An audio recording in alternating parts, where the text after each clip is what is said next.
केंद्रीय वित्त मंत्री निर्मला सीतारमण रिकॉर्ड लगातार 9वीं बार देश का बजट पेश करने वाली हैं। बजट से पहले मार्केट में उठापटक काफी बढ़ चुकी है और इसका अंदाजा वॉलेटिलिटी को मापने वाले निफ्टी वॉलेटिलिटी इंडेक्स से लगा सकते हैं, जो कि इस महीने के शुरुआती दिनों से अब तक 15% से अधिक ऊपर चढ़ चुका है। इसे वैश्विक अनिश्चितता, विदेशी निवेशकों की लगातार निकासी और नीतिगत संकेतों को लेकर बढ़ती संवेदनशीलता के चलते निवेशकों की बढ़ती बेचैनी का पता लग रहा है। बैंक ऑफ अमेरिका के एनालिस्ट ने चेतावनी दी है कि अगर बजट से मजबूत राजकोषीय प्रोत्साहन नहीं मिला तो बिकवाली का खतरा बढ़ सकता है। तो जेफरीज और एचएसबीसी का मानना है कि सरकार आक्रामक तरीके से ग्रोथ को सपोर्ट करने की बजाय राजकोषीय कंसोलिडेशन को प्राथमिकता देती है, तो बजट के बाद मार्केट की तेजी पर अंकुश लग सकता है। ये तीन ऐसे मोर्चे बताए जा रहे हैं जिन पर झटका लगा तो मार्केट में बिकवाली का दबाव बढ़ सकता है। निवेशकों की सबसे बड़ी चिंता है कैपिटल मार्केट टैक्सेशन को लेकर। मार्केट को एलटीसीजी पर 12.5% और एसटीसीजी पर 20% के टैक्स रेट में किसी बदलाव से डर है। साथ ही एसटीटी में भी किसी बदलाव को मार्केट सतर्क है, जिसे अभी हाल ही में कैश और डेरिवेटिव दोनों सेगमेंट में बढ़ाया गया था। विदेशी निवेशकों की लगातार बिकवाली के बीच घरेलू संस्थागत निवेशकों और रिटेल इन्वेस्टर्स ने मार्केट को संभाला हुआ है और कुल 7.9 लाख करोड़ रुपए से अधिक शेयरों की नेट खरीदारी की है। लेकिन अगर टैक्स के मोर्चे पर अगर कोई झटका लगा तो ये सपोर्ट हट सकता है।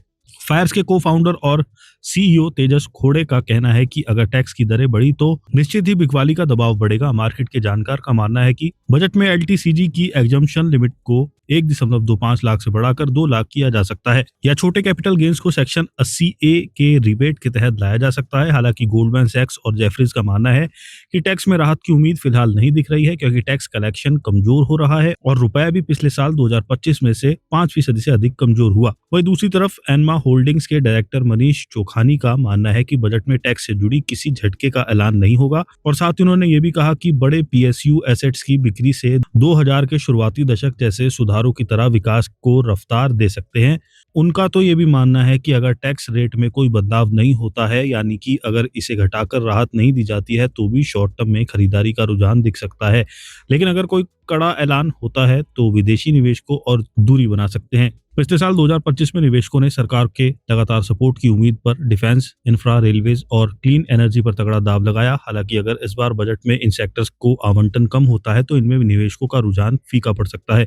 ओमनी साइंस कैपिटल के सीईओ विकास गुप्ता का कहना है कि आवंटन कितना बढ़ता है इस पर मार्केट की कड़ी नजर रहेगी और अगर पिछले साल की तुलना में इसमें 8% से कम की बढ़ोतरी होती है तो इसे नेगेटिव रूप में देखा जा सकता है। डिफेंस बजट वित्त वर्ष 2026 में 9.5% बढ़कर 6.81 करोड़ हो गया था और फिक्की जैसी इंडस्ट्री बॉडीज ने पूंजीगत खरीद के हिस्से को 26% से बढ़ाकर 30% करने की मांग की है। रेलवे के लिए 2.5 से 3 लाख करोड़ के आवंटन की उम्मीद है, तो क्लीन एनर्जी के स्टेक होल्डर्स रिन्यूएबल, स्टोरेज और ट्रांसमिशन इंफ्रा के लिए इंसेंटिव बढ़ाने की मांग कर रहे हैं। ब्रोकरेज फर्म एचएसबीसी को उम्मीद है कि यदि एआई, डेटा सेंटर और मैन्युफैक्चरिंग पर सरकारी खर्च बढ़ता है तो हेल्थ केयर, फाइनेंशियल और कंज्यूमर स्टॉक्स में तेजी दिख सकती है। वहीं डिलाइट की प्री बजट रिपोर्ट में सतर्क किया गया है कि अगर आवंटन में खास बदलाव नहीं होता है तो ये नीतियों के बने रहने को तो दिखाएगा, लेकिन इससे अच्छे की कमी का संकेत भी मिलेगा और बिकवाली बढ़ सकती है। सरकार अपना पैसा किसी तरीके से कहां खर्च करेगी, इस पर भी मार्केट की पैनी नजर रहेगी। अभी सरकारी खर्च का करीब 75% हिस्सा